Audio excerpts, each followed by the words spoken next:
This is the Best or Worst Podcast. And now, here are your hosts, Koji Stephen Sakai and M. Martin Mapoma. Okay. All right, guys, welcome. It's 9:22 on Wednesday, and I felt like we needed to do an emergency, with the way the world is right now, I felt like we needed to do an emergency podcast, but I'm Koji. And I'm Martin. You are Martin. And I'm Martin. I got to tell you before he goes on, I was ready to go to bed because for me, it's like this is the night before my kid starts online school. And it's just, I would say it's been hell, but my wife was the one who said it's been hell. But I'm just gearing up for an awful time. Yeah. But like Koji said, there's so much going on right now. Yeah. Right now, Hurricane Laura is bearing down on Texas at a potentially Category 5, which is the biggest one in U.S. history, bigger than Katrina. Then you have that numbnut in Kenosha, 17-year-old kid blasting two people. Did you watch that video? Yeah, I did. Well, I showed my son. First of all, him shooting those people was crazy. Yeah. But the fact that the police just rolled by him. Yeah, no, I was just like, wow. But go ahead. So let me tell you why. I mean, I thought it would be. I felt very frustrated and sad today, and I just felt like we needed to do like a best or worst today. Not best or worst, but just this is like our emergency pod after the last time this happened. So maybe this will be like the thing. But I've been feeling really, I'm just really worried about America. I feel like we've passed a point where like if a young man could carry an AR-15 and shoot a bunch of people and the police let him go. Just walk by. I worry that we passed a point where this country's lost. Like I thought that there was a chance in November, but I'm just really worried that I'm worried that one of my friends who came from a country where he's gone through civil wars, he says that like this feels like what it felt like when he was in Syria, and he remembers that feeling, and he's like he's thinking about going back to Syria, in fact. And and he's like, he just feels all the emotions and the underlying things. And even my wife and I tonight, and you'll get a kick out of this, especially because we talked about guns and everything. Mm-hmm. I'm gonna buy a gun because I think that, because I feel like the world is like, especially if Trump wins, but even if Trump doesn't win, dude, if he doesn't win, I think it's gonna be even crazier, man. No, I don't think it's gonna be. I think it's gonna be crazy. I think it's crazy. I think it's crazy either way. That's what's. Yeah, it is. That's what's depressed me, I think, about this whole thing is that, we're at a point where I feel like we've passed, past a point of no return almost. And my wife and I actually were talking about, like today, for example, we talked about liquidating our assets, having it be like just stuff that we could take with us and leave eventually if we need to. But just the issue is like, where would we go? Like there's really no place we could go. And then I don't know. Like, I don't think they take us. And then I think that nobody's taking Americans, right? No. And I think that, and then the idea that like, would California secede? I know we talked about that in the past, but like, how would that look? And, if Trump wins, for example, will California secede because it's going to be terrible? How easy would it be for us to secede, though? It would not be easy at all. I mean, because we have San Diego coastline with a whole coastline. That's the Western Seaboard for the most part. Well, I don't think that they would invade per se. I think the bigger issue is just the urban versus rural. I feel like it's so intertwined, and it's not as clear as it used to be. But like our podcast that we talked about, Revolution, it's the difference between this civil war and that civil war would be that back in the day, everybody had all the equipment to be in a civil war. Today, nobody has the equipment to be in a war, except for the military people. And the militias. No, they don't have. They act like they do, but they don't have the military. No. But I mean, in the Civil War, how would the military divide itself? That's the question. Well, they're all mostly people of color at this point. That's why I think Trump is he thinks he could stay in office, and I think he thinks the generals are with him, but I don't actually think they are. I don't think they are either. But it's going to be terrible. Even if Trump doesn't win. I mean, all those people. I mean, like the people that are okay with like, Falwell, like watching some of his wife get fucked by some pool boy, and still thinks he's religious, and they're okay with that, but they're not okay with like an unarmed black man being shot by the police 7 times in the back. You know, like and the first thing they say is, well, they want to validate the shooting. Well, what did he do? What was his past? it You know, doesn't and matter. there's other crap that came out about, it's coming out now about George Floyd, possibly ODing on fentanyl, and it's insane that everyone watched that video of him getting his neck stepped on for 8 minutes, and they want to turn around and Yeah. talk to me and tell me, no, he died from a fentanyl overdose. Have they ever seen a fentanyl overdose? That's not how it looks. Yeah. Well, even And it's just what I gotta tell you though. It's one of the most depressing things for me is seeing people that I went to school with and people that I've known for years that have just come off the rails. And I just wonder, when did they turn? And they're just so full of this visceral hate, and it's funny because I don't unfriend anybody anymore all right. on Facebook. I am friend everybody. I used to, but not anymore, dude. They have no idea. I just watch them go down the rabbit hole, and I don't engage with them anymore because it's really come to the point where there's just no point, But it just depresses me. People I thought were like really bright and really, open-minded, and and just you expect great things from it. And it's just this, it's the same pattern of madness, man. I just, Yeah. I'm tired of all I'm tired of all the people saying, oh, fuck Black Lives Matter. And I'm like, and especially when they say it and then they, and then they'll reach out to me and I'm like, you serious, dude? After what you just said? And they're like, oh, no. I'm like, don't try and explain anything to me. Just go about your life, do you. Yeah. But, don't come to me saying, that, Black Lives Matter is a terrorist group. And, because of a couple of asshole looters. It's, and I said this again before, it's like, I got into a discussion with a friend of mine. It's like, I had posted something about, why is it that Black Lives Matter gets blamed for all the looters and rioters, yet, the NRA doesn't get blamed for the, school shooters, and they're like, oh, well, it's different. I'm like, no, it's not. It's the same thing. Yeah. It's or Proud Boy, or the Proud Boys are the ones that are starting shit. The Proud Boys and the Boogaloo Boys. Yeah, all those guys. I hadn't even. Those guys are nuts. Yeah, but I'll tell you that the most damaging image to me was watching that 17-year-old kid walk down the street in Kenosha, and people are yelling at the cops. That guy just shot somebody. He just shot somebody, and they're like telling him to get out of the way, get out of the way. He walked up to that police car with the gun, walked up, and they had to tell him to back off. Yeah. And he backs up. I'm like, what world are we living in where that happens? Yeah. Well, do you think we passed the point of no return in this country? You know what? I would say we hadn't until I saw that. When that kind of stuff can happen, dude, when a kid like that can, walk with an AR-15 down the middle of the street, people, and people are clearly keeping their distance from him, and 2 armored police cars just drive right by him, and then a cop car drives up by him, and the last one's like, get out of the way, get out of the way, get out of the way, don't approach us. If that had been a person of color with an AR-15 walking in the middle of the street, those 2 armored police cars would have blocked him in and put that guy down. Or they would have run him over. But yeah, I mean, I have police friends, and actually, when I was signaling with my friend about this whole thing, and he was saying that he has a lot of police friends, and I have police friends who say shit like, well, they're not my friends, but they say shit like, oh, he deserved, or like he was only in self-defense and all this shit. But I just feel like, are you serious? That's crazy. A ton of police officers. I mean, a ton of people are doing that. It's just, I just feel like we're, I never thought about it, but I just feel like we're at a point of no return. And on a side note too, I was talking to a friend of mine who works for she does infectious diseases stuff, and she was saying that the pandemic is going to get worse, and she actually thinks that in the fall, like even the markets, like the grocery markets are going to be closed, and all these kind of crazy shit, because she thinks it's going to be so bad at like November, December, October, November, December. But anyway, just all this shit. Like I wonder if this is just the end of America, like this is the it's the end of it's the end of a decadent era. I mean, I think that we've become so comfortable. I mean, I have so many thoughts going through my head with this whole thing going on, and it's just I mean, it's it's crazy because as black folk in America, with all this stuff happening, they're like, yeah, we've been dealing with this for 100 years.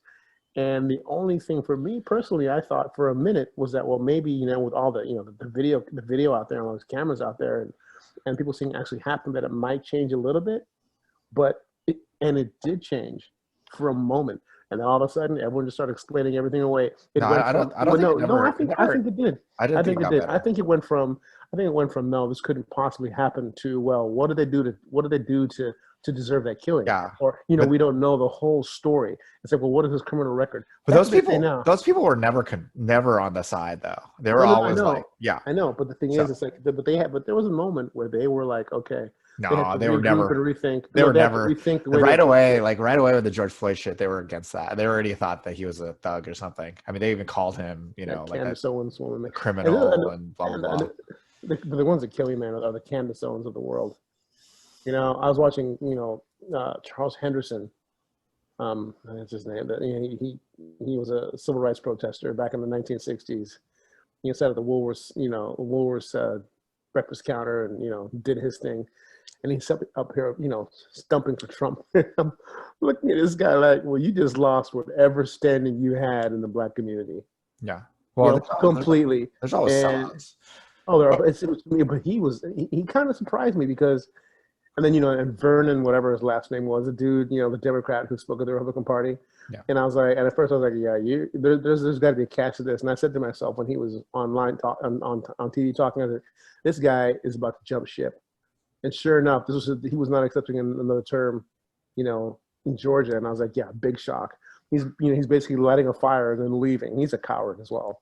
Yeah. So and people like that. And the funny thing is, what drives me really crazy. So when people are talking to me about this and they want to throw out the Candace Owens, the Tim Scotts and all these other people, and I always tell them, if you had any idea how much these people were reviled in the black community, they don't care. You wouldn't even bother. Well, they don't care. And they say it like they're making a point. I don't know who you think you're making that point to.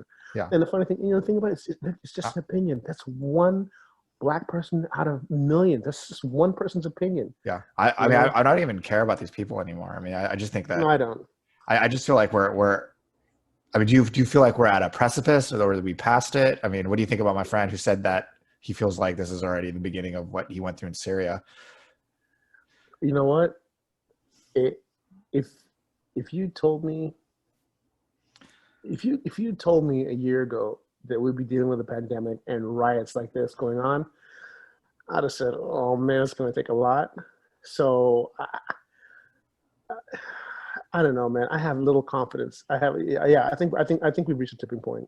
I think we've passed that tipping point. You think we passed the tipping point, or do you think we're at the tipping point? I think we passed the tipping point. Yeah. Because for me now, it's just we have. I mean, when you have 180,000 people dead, and the Republican National Convention is talking about the COVID virus like it's over, and I'm like, are you serious? They say stuff like, if you vote for Biden, and I'm an independent, just so you know, if you vote for Biden, why would you be independent? America's, I just am. I just can't follow party lines. I just can't. I never have. Really? I mean, I obviously lean one way more than the other, but I just my views are. I mean, I'm a Second Amendment. I'm a Second Amendment fanatic. I love guns, dude. I have no problem. Just because. No, hold on, no. But I'm just saying. So Democrats aren't against guns. No, they aren't. But I'm just saying there's a few other things too. But that is what it is. But when you have people, God damn it, Koji, I forgot my point now. What was I saying? I'm just shocked that you would be independent. That's all. No. I mean, but Okay. But I was saying something about that. But when you have the convention saying that the COVID thing is over, and I'm like, there's 180,000 people and ticking that are dying, and you think COVID is done, and people applaud that, and I'm like, so what does this have to do with the tipping point, though? I mean, how do you think that this is part of the tipping point? Because I think that when people find it acceptable that 180,000 American citizens have passed away from a virus that could have been prevented, and willfully. Well, not prevented, but. No, could 180,000 deaths. It might not that death, but not that amount. But when they do it with a straight face and they double down on it, I think this world just lost all kinds of reason. Nowhere in the world would 180,000 of your citizens dying from something be acceptable. I'd be nowhere else in the world, And it's when you see things like that at the convention, and when you see things like this kid just walking past the cops, when you see things like the police throwing water bottles to the Boogaloo Boys and the Proud Boys in Portland saying, "Hey, you're doing a good job," it's like, okay, Here, let me keep you from being dehydrated so you can aim your guns and your paintball guns at all these people. Well, wasn't I the guy who told you about fucking how much I hated the police? You did? I Yeah, don't you like did. any. I don't like any. I've never liked a single police officer. Fuck them all. They're all terrible. You know, like I don't care. I can't go that far because I can't go that far because I've had several runs with guys who was like, Yeah, like, no, fuck oh, them. give me an incident when me or my dumbass, I've set the alarm off a couple of times in the house, and one day I set it off, and it was a perfect storm. If my phone was dead, and they couldn't figure out how to, I couldn't have my charger right away, and they called like 3 times, and then finally they didn't answer, and I was like, oh man. And then sure enough, like 10 minutes later, the cops show up at my door. Yeah, And but that could have gone, it could have gone, hold on. okay. And they could have gone, hold on, hold on, hold on, hold on. And that could have gone really badly. So, I opened the door and these 2 young cops, I swear. You've told me this before. You've told me this before. They're barely 18. I was like, hey, Yeah. and he's Yeah, like, you've said you this. okay, sir? He didn't Yeah. want to come in the house. And I was like, can I give you some water? And they're like, no. Another one, I'm walking into, the gas station to pay for gas. You told me this too. You told me this one too. Listeners haven't heard of it. You told me all the ones with the police. But here, let me tell you this: if they shot you by accident, nobody videotaped it. And one of them? They would have found some kind of record on me. That's what I mean. So fuck how or fabricated something. I don't have a record for the record. They could act all nice, but then ultimately, if push comes to shove, like even like Donner. Right, the guy that the LAPD guy that went crazy and started shooting everybody. Yeah. What was his beef? Do you remember? Yeah, I do. Oh, dude, that was a great story. That story they suppressed. Well, that's what I mean. His beef was that he said he went and said the truth about what he believed happened, and then he got in trouble for it, and he got demoted, and all of a sudden he lost it. And then he lost it. I mean, that's to me. Yeah. So even the best cops, in my opinion, even the best people. I know cops. I have friends who dated cops. I know cops in general, and like my interactions are fine. I'm not going to be disrespectful or rude, but at the end of the day, I know that if shit goes wrong, they're going to defend their friends and not the truth. And as far as I'm concerned, if that's what you're there for, then you're no worse than anybody else. You're okay. Like I don't care how nice you are to me. Like I think that if you're not for the truth, then you're not a police officer, right? I think that there are a few out there. I think they're maybe very far into the. Even now, I want to be a little more optimistic. When's the last time you saw a police officer tell another police officer? Besides Donner. Besides Donner, yeah. Look what happened to him. Oh man. I can't recall. Even with these nice people. I mean, I've talked to the cops I've talked to cops that I know who've been really nice, and I've asked them this question. They said I would never rat on anybody in my. Yeah, and I'm like, fuck that, it's funny because if I tell you the story, don't give me a hard time. You got me on here this late, man. No, but I remember one of my acting buddies when I was living in Chicago, his brother had just joined the police force, and he was telling me, his brother. He said his brother was an asshole. He goes, his brother was a perfect kind of guy to be a cop, and he said that after he graduated, from police academy, that these older cops pulled him aside and said, "Listen, all that shit you learned here is bullshit." He goes, "You shoot first and you ask questions later." Yeah. He goes, they told you your only purpose here is to keep people of color down. They said nigga, keep niggas down. Yeah. And I said, come on. He goes, dude. He goes, yeah. Because my brother came home and told me that. And I said, and he said, even his brother, as much of an asshole as he was kind of like, holy shit. And I think he said he lasted like 3 years in the force and then quit because it was just like, he was one of those guys that was like, he loved being a dick, but the stuff that he saw apparently freaked him out. Yeah. I swear I'd never, mention his name, but it was crazy, dude. But that's what I mean. I think that they're totally crowded. The point of that story was, and they told him, and you never rat. Yeah. He goes, the only thing worse than a criminal snitching is a cop snitching on other cops. Yeah, no, I know, because it's a gang. Geez. It's always been a gang, right? I mean, even in South LA, the sheriff right now. No, South LA. Okay. Rampart's like downtown, right? Yeah. Like South LA, where they just came out with like that they're that this guy ratted. He ratted, but I think he ratted because there's issues. But he ratted about these gang, like they're basically gangs in the sheriff department who are all tatted up and they have names for their gangs and shit. And it's just, come on, man. It's like, wow. But anyway, I personally, I'm just worried that this is like we're at I was hoping really that that we could get to that the election would calm stuff down and somehow make everything a little bit better. But I just, I'm really depressed, and I'm not depressed. I'm just scared about where we are as a country. I don't feel like, when I look at things and I see it and I'm like, that's totally the opposite of what I completely believe in. I don't know how we could be in the same country if you look at a situation and see something totally different than what I see, completely different. Because even if the shooter in Kenosha was acting in self-defense, he gets arrested no matter what, right? Yeah. Exactly. Like even I don't think he was, but even if he was, he should be arrested. And he, by the way, and he can't, and then people tell me about open carry, and I'm like, well, he's under 18. Open carry doesn't apply to other people under 18. Yeah. And that's not his gun, by the way. There's so many things. Like, come on, man. But you're okay with Jerry Falwell. You're okay with, I don't know, man.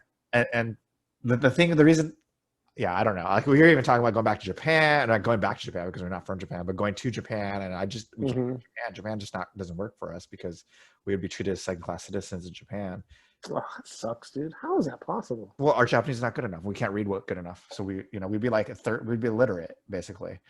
And it just wouldn't work out, So there's very few places that we could go. I just don't know what, I'm kind of worried. I'm just worried. I was, even thinking about selling the house and just having cash. Cash is like something that I could deal, Okay.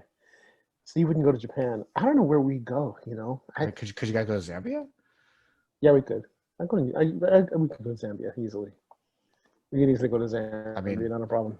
My friend in Syria, my Syrian friend was telling me about how he's thinking about sending his kids and his wife away if things got too bad. And he could, especially if California was gonna, California is gonna go secede, that he'll stay and he'll be a part of that. Yeah. But he doesn't want his family around here. I don't know. He's from a country. He told me he's from a country where if you have your family around, that's the first people that get caught, shot, and killed. Yeah. So I was like, damn, that's like crazy that you're thinking about this, because I never, like with my son and my wife, I don't mind fighting, but I just don't know what. No, I couldn't do that to the family. It's funny because my family in Zambia and my friends, dude, I have a friend who checks on me every day. He, we hadn't talked in a while. And he messaged me on Facebook, and he's like, what is going on, dude? And I was like, oh, I don't know. He's like, are you seriously, are you thinking about coming home? I was like, oh, well, I'm a citizen here, and my son's here. He's like, dude, maybe I should go to Zambia, by the way. I have so many. Huh? Maybe I should go to Zambia. Sorry. Yeah, Zambia. Maybe I could teach over there. This kind of thing doesn't happen in Zambia. Zambia is one of the few countries in Africa that never had a civil war, that never had a coup, a bloody coup, that kind of thing. Most countries, like when Rwanda had their genocide and other countries like Zimbabwe was having problems, people always came to Zambia as refugees. I have to say, and I hope it doesn't change, but Zambia has always been good that way. But I know, like, my friends, it's so funny when people say that, I'm watching the convention and the Republican convention, and that people are saying, oh, because it was broadcast around the world, and people are saying, oh, they're saying, oh, well, it's not broadcast around the world, it's just on the internet, right? Well, in the internet, you know what I mean. Yeah. But they're saying, oh, America's place around the world is a restored to a respectful place, and I'm getting all these texts from people saying, are you fucking crazy? We think you guys are nuts. Yeah. They're watching the clown show. Again, I see people online saying, oh, America's finally respected around the country. And I'm like, you have no idea. I don't know who you're talking to. Yeah, no, I mean, they're just, and it's sad, but, yeah. It's, I've seen, that's how I was talking to a friend of mine who lives in New Zealand. I have a couple, but one of them I was talking, I was like, oh man, I'm moving there. He's like, I don't know how to explain this to you, Martin, but you got your citizenship. They're not letting you in. Yeah, no, that's why they're not letting you in. That's why I was like, yeah, I'm not going to be let in New Zealand. or Australia. Definitely Australia. Well, Australia has never been good to Asians, so I would never want to go to Australia. Really? Yeah, they've always had really challenging relationship with Asians. I mean, being racist. And Europe's not accepting any Americans right now. They're like, nope. I'm bringing that madness over here. Yeah, I know. I have a friend who lives in Holland, and he's like, dude. I said, how about, coming to Holland? He goes, first of all, things aren't as great as you might think they are. He goes, but second, he goes, nobody in Europe wants that madness. People are sitting back watching what's going on here going, no, I mean, wow. No. Western Europe is fucked up right now too. They're all going through the same thing right now. Yeah, but not to the extent that we are. Boris Johnson or whatever. He's fucking terrible. And all of them. I mean, because right now, I mean, all of them are going through kind of this soul searching about what is, what is a democracy when there's more, what does a multi-ethnic democracy look like? And they're just not, they've never had it before. And even Western Europe, like France, England, even Germany has gone through it. All of Eastern Europe's going through it now. It's not as bad as what's going on here necessarily, but they're going, I mean, like, look at Brexit, right? I mean, that's a perfect example of like Trumpism right there. Yeah. Right. I mean, even like what are the three countries that are, what are the 3 or 4 countries that had the worst outbreaks, right? I mean, England's like right up there after no, I mean, no, it's right now it's England, or it's United States, Russia, and Brazil, right? Oh, that's right. It's all guys who are like guys who don't believe that Bolsonaro, man, doesn't believe it's an issue, doesn't believe that there's anything going on. There'll be 10 people left on this planet. There'll be 10 people left in the United States if Trump gets another 4 years, and he'll still think that it wasn't his fault. I don't think he doesn't care. No, yeah, but I'm just saying he'll find a way to. I mean, I think if he wins, he's gonna get revenge. You think so? But yeah, for sure. He's like, it's on. It's gonna be on, and like that's why I feel like I'm like I worry about like California. I think in an earlier podcast I just transcribed a podcast and we talked about this, but California is the biggest. We give more money to the federal government than anybody. Yeah, we do. We're number 1, and we're 46th in getting money back. So, like, what if we stop giving money? Even just the act of not giving them money, what does that do? He would not like that one bit. No, but then, what happens? Right. And that was like one of the eye-opening experiences with my son when we did the road trip through Northern California or through like the farmlands and the backcountry of California. It was really eye-opening for us, to see like these small towns. Like we were in a really small town called Tule Lake. It was like 3 blocks. The center is like 3 blocks. Every single store was not just closed for COVID, but just like shuttered. Yeah. And it was like, there's like 2 restaurants left. There's a market. There's like a bar. And, me and my son talked, and I was explaining to him, this is why America's having our issues. And are these towns still pro-Trump? I mean, I don't know if they're pro-Trump, but it doesn't, like, it's just that ruralness is like that, that the loss of these rural towns and these cities are kind of this is like the fault zones of like our country, right? These people, they look at us and they hate us, and then we look at them like they're backwards. Yeah. And, I think I think, either way you look at it, from both sides, whether it's Democrat or Republican, those are the casualties of war, so to speak, those small towns. I remember driving to, Sacramento, to go to a Spartan race a couple of years ago. And I remember seeing the signs, when we drove out there in like 2015. Jefferson? Huh? Jefferson signs? Welcome to Jefferson? No. It was, they were farm signs, all the farms there. Oh, the water. And it was, about water. But then, and then after. Go past Sacramento and you'll see Jefferson signs. Welcome to the state of Jefferson. Really? Yeah, because they want to break away. They hate California. Wow. Yeah, we didn't get that far. We just stayed in Sacramento. No, but even past that, even before Sacramento, you'll see those signs. I might have seen that, just didn't notice. But the ones that we saw were the ones where the people, farmers are looking for help.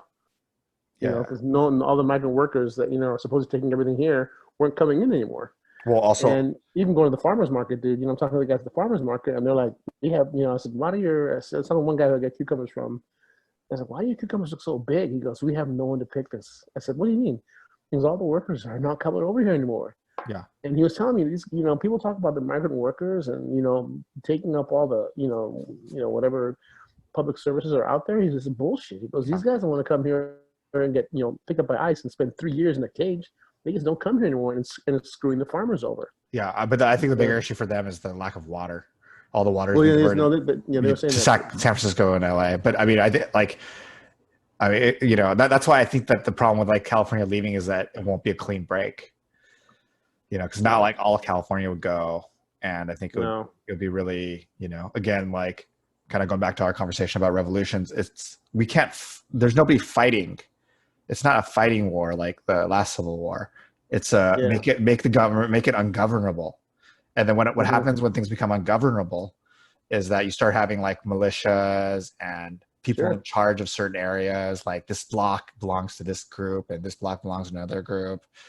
And that like and it's really simple. Like blow up the 5 freeway between the Grapevine and LA, blow up the train lines between Northern California and Southern California, and see how quickly things will fall apart. And don't give people ideas, Koji. It's easy. I mean, everyone knows like how to do it. I know. Like I'm the just ports, and I think that once it becomes ungovernable, that's all we need.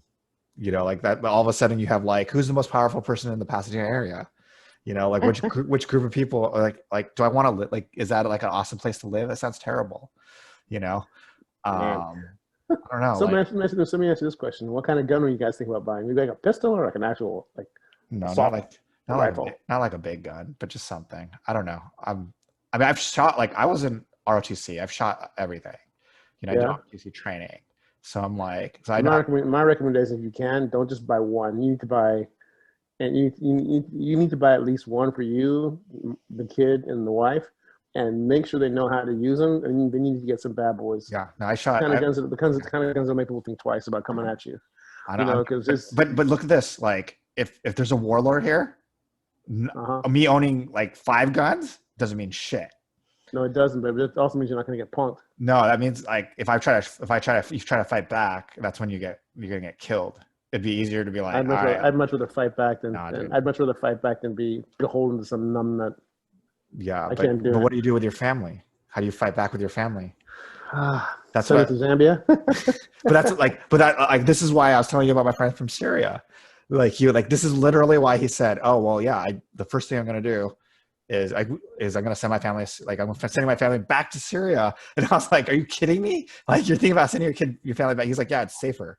He's like, "At least I know who the bad guys there are." Yeah. And I was like, "Damn, that's crazy." Because him and I, even on Signal, we made a deal with each other that the moment we felt like things were going really sideways, that we'd have to tell each other. Like if we had that like feel, I mean, that's like crazy to me. That I mean, like, could you imagine a year ago having that fucking conversation? Dude, it started when you bought that metal plate for your kid's backpack, dude. Yeah. Think about how that's not a normal thing to do. You shouldn't have to do that for your kid. It's 6 years old. Yeah. No, I bought check this out. Before I went on my trip, I bought the police knife that they use. Mm-hmm.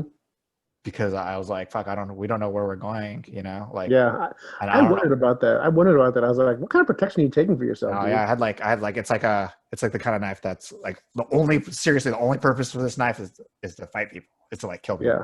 And I was like, and my son was like, what is that for? I was like, don't worry about it. Like, but I slept with it. I went everywhere with it. I like those, and it was crazy because I've gone on road trips all my life.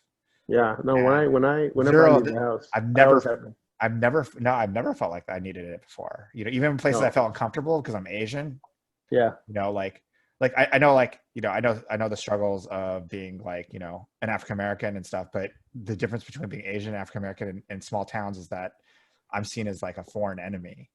Black people are seen as criminals, but I'm seen as like like I'm either a tourist or a spy. And a lot of times it's like and there's very little difference between those two things, right?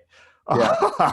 Well, for me it's like every time I leave the house, I always have mace, and I always have a little something else because and people laugh, and I'm like, you don't understand. It just takes one, and I've had I was never like that until I had 2 or 3 incidents. I had an incident in Anaheim Stadium. Then I had an incident running at the Rose Bowl. Then an incident running around here, and I was like, you know what? Nope. I'm making sure I can protect myself. Yeah. Because and there's a guy that posted a thing on Facebook. I shouldn't say it like this, but he's actually a pretty well-known guy. He's a motivational speaker. He doesn't come to other things, but he posted a picture of him and his dog and his daughter walking in their neighborhood, and he's black, big dude, like 6'2", 6'3", I think. His daughter's mixed. Anyway, it was, he wrote this long thing about now when he walks in his neighborhood, the only time he truly feels safe is when he's walking with his daughter and he's walking with his dog, because then he's no longer, an intimidating black man casing houses. He's a father walking with his kid. Yeah, but I was like, That's exactly how I feel. I feel so much safer when I walk the streets here with the wife and the kid. And I've started taking the kid out for runs, in the morning. Oh, you were running? You guys are running now? I don't know where I get that idea from. I'm just, oh, man. How far are you guys running? Not far just yet. He's a big boy. Man. He's big boy. He's built for short bursts of speed. Sure, for sure. But, That's just training, dude. I know, you have to tell me that. But now I felt so much safer, going with him, running around the block. But even then, I'm watching out for him too. It's like I don't want someone. Because people are scandalous, but they'll still yell shit even if he's with me. They haven't done that yet. And thank God, the incidents that have happened to me happened when he was there. But I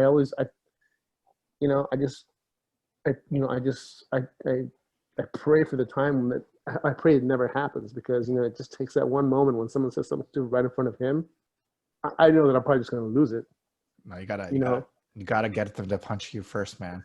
No, that's what I mean. I'm not that stupid. Yeah, but it's. I know, but in the guy code, you were saying you're gonna punch it. You give him permission to punch somebody if they called you a name. Oh well, yeah. So first, I always talk to Kyle. I was like, hey, wait, like egg him on to punch you first, to put a hand on you. Yeah, and then you can do anything you want. But don't do a single thing until they like touch you, because words. That's the thing, You can't touch a single person, dude. Especially as an African American, you can't even look threatening. But the moment they touch you, then it's on. You make it sound like I've never heard this before. I know, but I'm saying, but all your advice is like just knock them down. I'm like, because you know what? That's just how I feel. But yeah, I know. No, I always tell him, I say, look. They can say whatever they want to you, but the minute they put their hands on you, you have my full permission. Oh yeah, no, but I take it further. He had that happen. With someone that we both know well. Yeah. The kid was saying stuff to him, and he wouldn't listen. And he put his hands on him, of course, and proceeded to beat the monkey out of him. And I was just like, and I told you, the only thing I told him was, hey, next time, don't kick him in his mouth, kick him right in his teeth.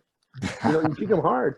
Right from his mom. The mom was just like, oh, Yeah. So. No, yeah, I told him. I always tell my kid that. You did it. No, I just said his beginning of his name, but I always tell him, get him to touch you. Oh, get him to like start like that conversation. But anyway, did you show your kid the videos? Huh? Did you show him any of the videos? No, not yet. The ones we made, right, Arth? No, the videos about what's going on. No. You don't show him. You know what? He's not ready for it. And when are you ready for it? You know what? As a black man, trust me, bro. It's like he's gonna have his whole life to deal with this. Yeah. The longer I can keep him sheltered, and and the wife doesn't really agree with me here, but you met it. Adele agrees with me 100%. It's like, because once they're in that world, dude. And I'm not trying to say that it's worse for us, but it's a little different. It's crazy, dude. And as long as I can keep Grayson, the longer I can shelter him from it, from this nastiness in the world, the longer, because it's gonna happen soon. He's already aware of certain things, but and it breaks my heart, because when I was his age, dude, no one ever thought of talking about color wasn't an issue. Like I said, my first incident with racism as a kid was in the 6th grade. I'll never forget when. The 7th grade. Wait, 6th grade was the first time people were racist to you? The 7th. Oh, because you went to the private school or private school, right? Yeah, private school. International school. And and this kid had a party, and none of the kids, only the white kids were invited. And that was my first time. I was like, wow, And after that, but that's in America. That wasn't America, though, right? That was in Zambia. Yeah. So and then the floodgates just opened after that. So yeah. Well, we talk about. In my community, Japanese American community, we talk about camps from the moment that my child could talk. We take a trip to the Manzanar every year because we need to remember what happened. We talk about what happened. We talk about my family. Every time we drive by San Diego racetrack. Your kid's gonna be an angry dude, man. He's gonna suspect everybody being shady. No, that's not what it is. It's about being aware of what's going on, not just about our people, but for all people. That this is like we have a moral responsibility. Like we drive by what is it, Latuna Canyon, and every time we're like, hey, this is where they lock Japanese Americans up. San Diego racetrack. We don't set foot on San Diego racetrack because that's a place that locked up Japanese Americans. They pretend it never happened there. Everyone pretends, every time we drive by Mission and Fair Oaks, That's where the Japanese Americans stood to go to camp, wait for the bus that lived in South Pasadena. Mission in Fair Oaks? Yeah, where the pharmacy is. That's where they stood. Are you serious? Yeah, they waited for the bus there. You know, we dude. remember these things because it's important. We tell So each other. You never go there. We go there, but like we talk about it. Like every time I pass it, we talk about it. You know, like it's in our DNA, and we need to talk. And that's why that's why I'm a firm believer. Like I showed him the video of the shooting, the recent shooting, and just being like, hey, look, this is the shit that happens. You know, like, and he started crying because it's pretty terrible. And I'm like, yeah, like you watch, like we're gonna watch it again because you need to see. What does the wife think about you doing all this? No, she agrees with me. We both agree that we're at protests. We're a very socially, we're a very socially progressive family.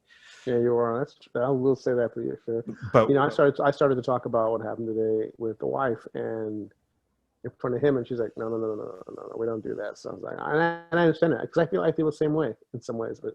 No, I think it's good that you're doing that with the little guy. He's a great kid, man. Yeah, but it's important because that way he could, if he sees it, he knows how to respond to it. He knows how to like he knows what it is, or even just like what he learns in school, because what he learns in school is bullshit. How do I like one of the things I've struggled with is how do you counter all the bullshit that he learns, like all the bullshit history he learns in school, without telling him the truth about what happened.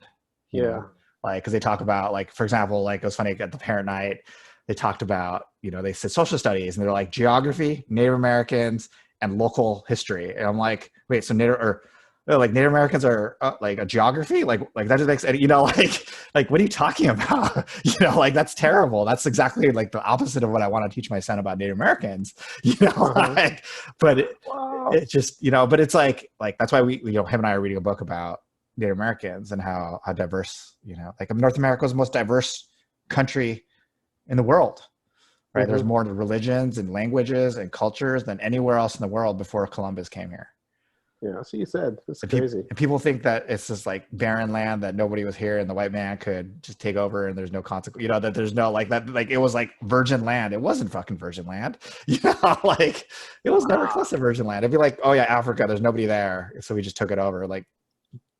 That one always kills me. You hear that a lot from some white South Africans. They're like, well, the coast, there were no Africans on the coast. And I'm like, really, dude? Are you kidding me? Yeah. So I just shake my head. I shake my head at those yahoos, or people now who are like who don't want to hear you, who get upset when you say Native American. And I'm like, what? They're like, they're American. They're indigenous. No, so you can't say Native American. They're just Americans. American Indians. And I'm like, Native Americans. Oh, and I'm like, don't give me a history lesson with your bullshit. So, it's just this is crazy. All right, well, let's finish. We can finish up this. This has been a long podcast, and thank you for coming and joining me late at night. I knew that once I started yammering away because I had so many thoughts on what's going on. So, it's like predictions. Let's do some predictions. Okay. All right. What is your? Do you think that within the next 5 to 10 years that there will be a civil war in the United States? Civil war. I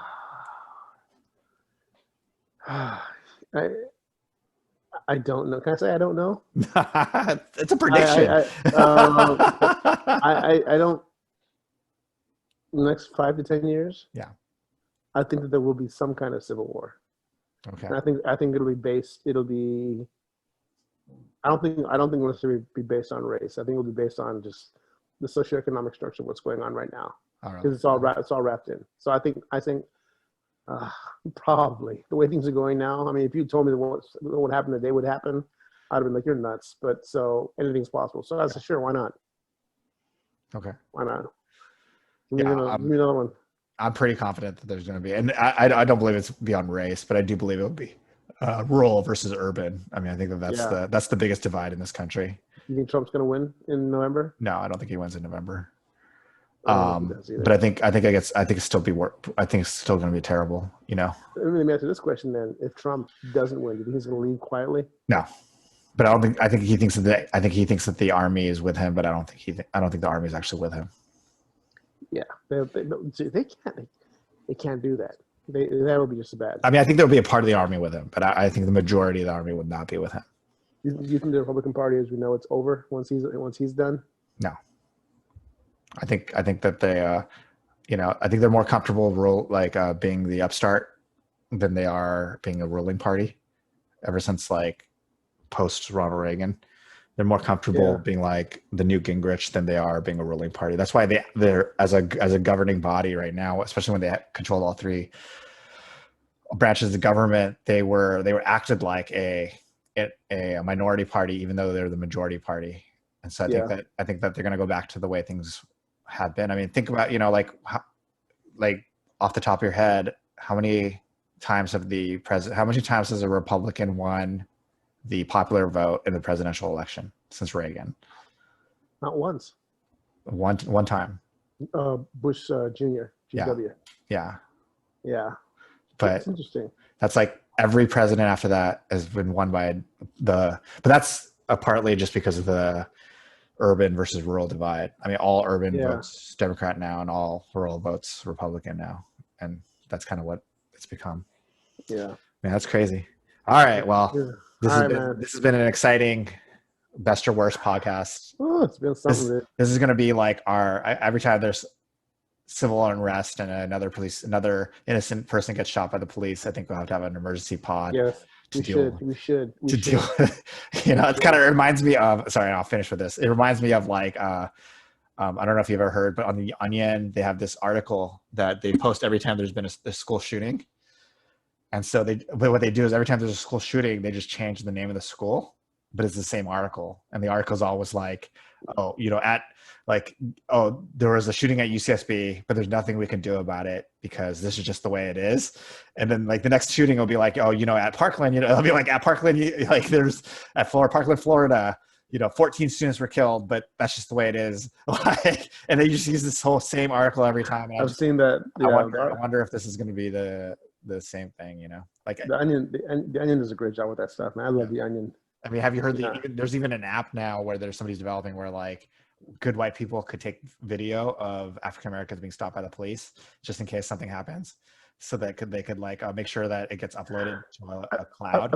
I've heard about that. Yeah, it's amazing. Like, because there was even actually in a story in LA I was reading in LA where this African American dude was being stopped it was a ticket stop, and this like old white lady pulled over and started videotaping them, and he's like, what the hell is this? And then he realized that she was videotaping their interaction just in case something went bad and protect him. And then at the end, he just got a ticket. He just got a ticket. He's like this, and she's like, oh, and she like this, and then she like put it away and like left. And I was like, oh, the cops fucking hate that shit, dude. Yeah, because now they have to be, and that's the thing again with with Jacob Blake getting shot in the back, dude. It's like.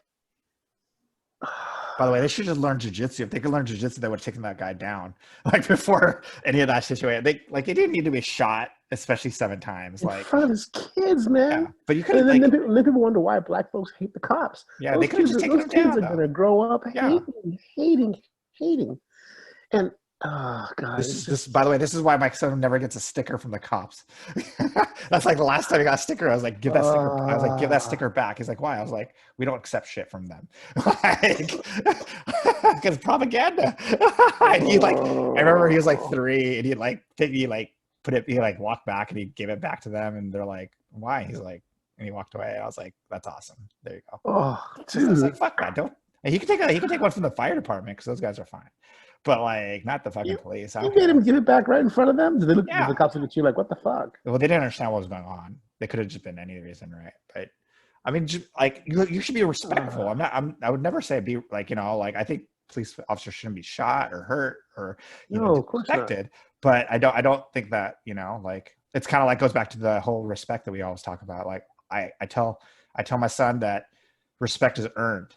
There's only a few people that should be respected in your life. But you should be respectful to everybody. Regardless, you should be respectful to everybody, but I don't care. Just because you wear a uniform doesn't mean that you have my respect, fuck you, but I'll be respectful. I'll say thank you. And you're funny. Anyways. All right, cool guys. Thank you for listening. Please rate, review, subscribe to our podcast, and have a great night, everybody. Bye. Bye. Koji.